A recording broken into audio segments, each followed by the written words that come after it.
ఇంటర్వ్యూలో క్వశ్చన్స్ అడిగితే ఆ క్వశ్చన్ని తెలుగులో ట్రాన్స్లేట్ చేసి దానికి ఆన్సర్ ఇంగ్లీష్లో ఫ్రేమ్ చేసి చెప్తున్నారా? అయితే ఈ వీడియో మీకోసమే. హలో అండి, welcome to software Sudha channel. Interview face చేసే టైంలో ఆన్సర్ని తెలుగు టు ఇంగ్లీష్ ట్రాన్స్లేట్ చేస్తూ ఉంటారు. ఇది బేసిక్గా మనం 10th వరకు ఆర్ ఇంటర్ వరకు తెలుగు మీడియం చదివి దెన్ ఇంగ్లీష్ మీడియంలో డిగ్రీ ఆర్ బీటెక్ చేసే ప్రతి పర్సన్ ఫేస్ చేస్తారు.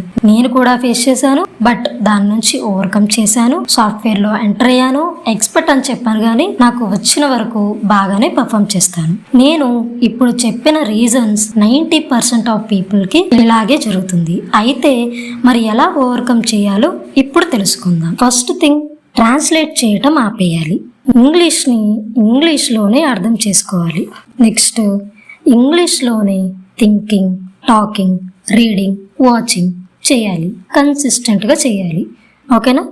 నెక్స్ట్, ఇంగ్లీష్లోనే డైరెక్ట్గా సెంటెన్సెస్ ఫామ్ చేయాలి అండ్ ఎక్స్ప్లెయిన్ చేయాలి. కాన్ఫిడెంట్గా వచ్చిన వరకు చెప్పాలి. ఓకేనా?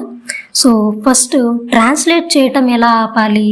ఫస్ట్ మీరు ఇంగ్లీష్ని ఒక సబ్జెక్ట్లా కాకుండా ఒక లాంగ్వేజ్లా కన్సిడర్ చేయాలి. తెలుగులో అర్థం చేసుకోకుండా ఇంగ్లీష్లోని సినానిమ్స్ ద్వారా అర్థం చేసుకోవాలి. ఫర్ ఎగ్జాంపుల్, బ్లండర్ అనగానే చాలా మందికి మైండ్లో రన్ అయ్యే ఫస్ట్ థింగ్ ఏంటంటే తెలుగుని ట్రాన్స్లేట్ చేస్తారు. అంటే బ్లండర్ అనగానే ఇది చాలా పెద్ద తప్పు అని అర్థం చేసుకుంటారు. ఇన్ కేస్ బ్లండర్ అని తెలియని వాళ్ళు ఏం చేస్తారు, ఒక డిక్షనరీ తీసుకొని బ్లండర్ ఎక్కడుందో వెతికి దానికి తెలుగు మీనింగ్ అర్థం చేసుకొని అండ్ ఇంగ్లీష్లో చెప్పండి అంటే బ్లండర్ అని డైరెక్ట్ గా చెప్పకుండా వేరే వేలో అంటే సినానిమ్స్ ద్వారా ఇట్స్ బిగ్ మిస్టేక్ అన్నట్టుగా చెప్తారనమాట.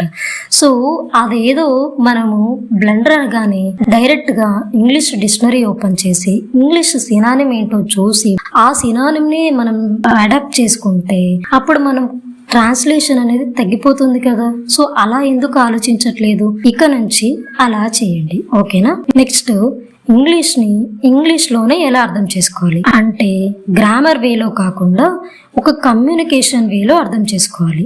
ఓకేనా? అలా ఒకసారి ట్రై చేయండి. ఫస్ట్ థింగ్, కాంప్లికేటెడ్ అనగానే చాలా మంది ఈ వర్డ్ ని తెలుగులో కాంప్లికేటెడ్ అంటే చాలా కష్టమైనది అని ట్రాన్స్లేట్ చేసి దెన్ ఇంగ్లీష్ లో చెప్పండి అంటే సడన్లీ ఆ వర్డ్ గుర్తు రావట్లేదు అని అంటారు. సో సింపుల్ వే ఏంటి అంటే కాంప్లికేటెడ్ అంటే ఇట్స్ వెరీ డిఫికల్ట్ అంటే సరిపోతుంది కదా. అలాగే మనం ఇంటర్వ్యూలో కూడా ఏదైనా క్వశ్చన్ అడిగినప్పుడు మన ఆన్సర్స్ ని ఇంగ్లీష్ లోనే థింక్ చేసి ఇంగ్లీష్ లోనే ట్రాన్స్లేట్ చేయాలి.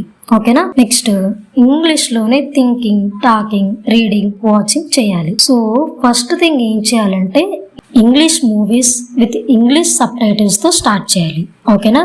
సో ఇంగ్లీష్ మూవీస్ చూసేటప్పుడు చాలా మంది ఏం చేస్తారంటే తెలుగు సబ్ టైటిల్స్ పెట్టుకొని అర్థం చేసుకుంటారు. ఇన్స్టెడ్ మీరు ఇంగ్లీష్ సబ్ టైటిల్స్ పెట్టుకొని ఒకసారి మీకు అర్థం కాని చోట ఏదన్నా డిఫికల్ట్ వర్డ్స్ వచ్చినప్పుడు ఒకసారి పాస్ చేసి దాని ఇంగ్లీష్ సినానిమ్స్ ఏంటో చూసుకొని అర్థం చేసుకోవడానికి ట్రై చేయండి. ఓకేనా? మీరు ఇంగ్లీష్ మూవీని మూవీలాగా చూస్తున్నట్టు కాకుండా ఒక స్కిల్ని ఇంప్రూవ్ చేసుకున్నట్టుగా మీరు ఇంగ్లీష్ మూవీస్ అనేది చూడండి. మూవీస్ అంటే మూవీసే కాదు, కార్టూన్ వీడియోస్ ఇలాంటివి కూడా చూడొచ్చు అనమాట.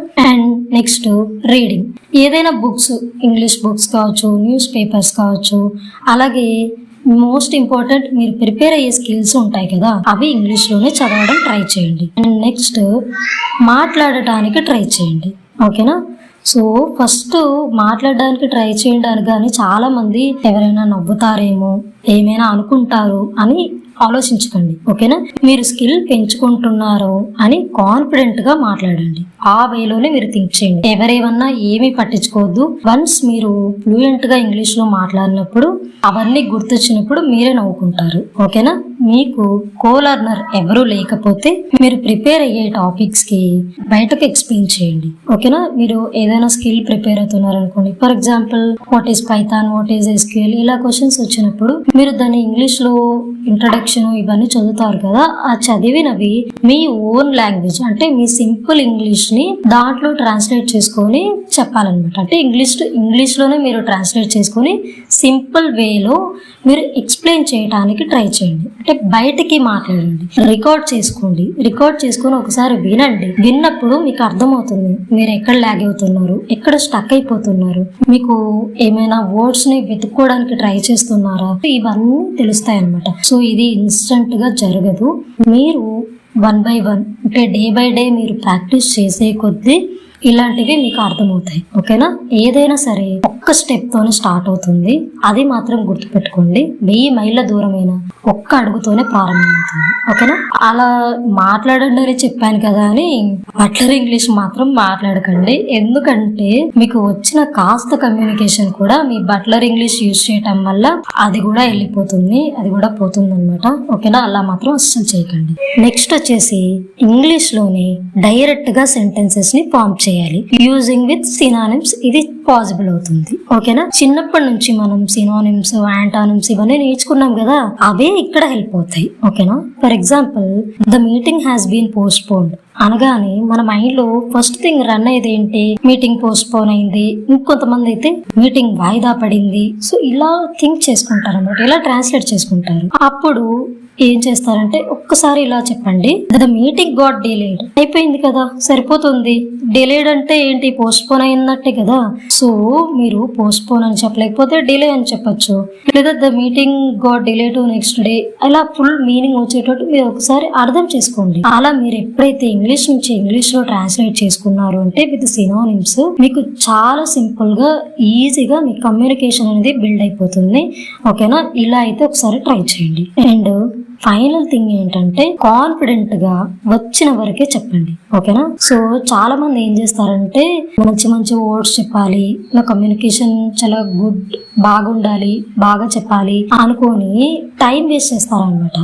ఓకేనా? సో అలా మాత్రం చేయకండి. ఎందుకంటే మీరు ఆన్సర్ ని కరెక్ట్ గా చెప్పటం ఇంపార్టెంట్, కరెక్ట్ గా కమ్యూనికేట్ చేయటం ఇంపార్టెంట్ అదర్ పర్సన్ కి. అంతేకాని మీ కమ్యూనికేషన్ లో గ్రామర్ ఉందా, మంచి మంచి వర్డ్స్ ఉన్నాయా, లేదంటే మీరు సింపుల్ టెన్స్ లో చెప్తున్నారా, పాస్ట్ టెన్స్ లో చెప్తున్నారా, లేకపోతే ప్రజెంట్ టెన్స్ చెప్తున్నారా, ఫ్యూచర్ టెన్స్ చెప్తున్నారా, సో ఇవన్నీ ఎవరు చూడరన్నమాట. మీరు ఎలా అయితే కమ్యూనికేట్ చేస్తున్నారో అది మాత్రమే చూస్తారనమాట. అంటే మీరు ఆన్సర్ ని కరెక్ట్ గా విత్ ఫ్లూయెంట్ గా కమ్యూనికేట్ చేస్తున్నారా లేదా ఇదే చూస్తారనమాట. అంతేకాని మీ ఇంగ్లీష్ ప్రొఫిషియన్సీ ఎంత ఉంది అనేది అయితే అస్సలు చూడరు. ఓకేనా? సింపుల్ గా మీకు వచ్చిన వరకు సింపుల్ వర్డ్స్ లో సింపుల్ గా ఎక్స్ప్లెయిన్ చేయండి. అంతేగాని గ్రామర్ కరెక్ట్ గా ఉందా లేదా అది అస్సలు థింక్ చేసి ఇంటర్వ్యూలో అయితే టైం వేస్ట్ చేయకండి. ఓకేనా? ఇప్పటిదాకా విన్నారంటే ఐ హోప్ నా వీడియో చాలా హెల్ప్ అయిందని అనుకుంటున్నా. ఒక్కసారి నేను చెప్పినవన్నీ కన్సిస్టెంట్ గా ట్రై చేయండి, రిజల్ట్ ఖచ్చితంగా వస్తుంది. మరి నాకు ట్రాన్స్లేషన్ ఇంగ్లీష్ లోనే వస్తుంది, ఇంప్రూవ్ అయిందని ఎలా గుర్తించాలి? సింపుల్, ఇట్స్ వెరీ సింపుల్ అండి. మీకు ఇంగ్లీష్ లోనే డ్రీమ్ వస్తుంది. ఓకేనా? గుర్తుపెట్టుకోండి. 2 weeks మీరు కన్సిస్టెంట్ గా ఫాలో అయితే అప్పుడు మీకు వచ్చే డ్రీమ్ ఇంగ్లీష్ లోనే కమ్యూనికేట్ చేస్తారనమాట. మీతో డ్రీమ్ లో ఉండే ప్రతి ఒక్కరు కూడా ఇంగ్లీష్ లోనే కమ్యూనికేట్ చేస్తారా. అది ఒక పెద్ద ఇంగ్లీష్ కార్టూన్ మూవీ లాగా, ఒక ఇంగ్లీష్ మూవీ లాగా ఉంటుంది అనమాట మీకు వచ్చే డ్రీమ్. ఓకేనా? అలా వచ్చిందంటే యు ఆర్ రెడీ అన్నట్టే. ఓకేనా? సో ఇంకొకటి ఏంటంటే బెస్ట్ టిప్ చెప్తాను. మీరు మీ ఫ్రెండ్స్ తో గొడవ పడటం, డిబేట్ ఇలాంతా చేస్తారు కదా. సో అలా చేసేటప్పుడు ఇంగ్లీష్ లో ఒకసారి ట్రై చేయండి. అంటే ఇంగ్లీష్ లోనే డిబేట్ చేయండి, ఇంగ్లీష్ లోనే తిట్టడానికి ట్రై చేయండి. సో మీరు ఇలా ట్రై చేశారంటే నిజంగా చెప్తున్నా మిమ్మల్ని ఎవ్వరు ఆపలేరు. ఖచ్చితంగా అసలు మీకు ఎలా రాదో నేను చూస్తాను, అంత బాగా పర్ఫెక్ట్ గా వస్తుంది. ఓకేనా? డెఫినెట్లీ మీలో ఇంప్రూవ్మెంట్ అయితే ఖచ్చితంగా ఉంటది.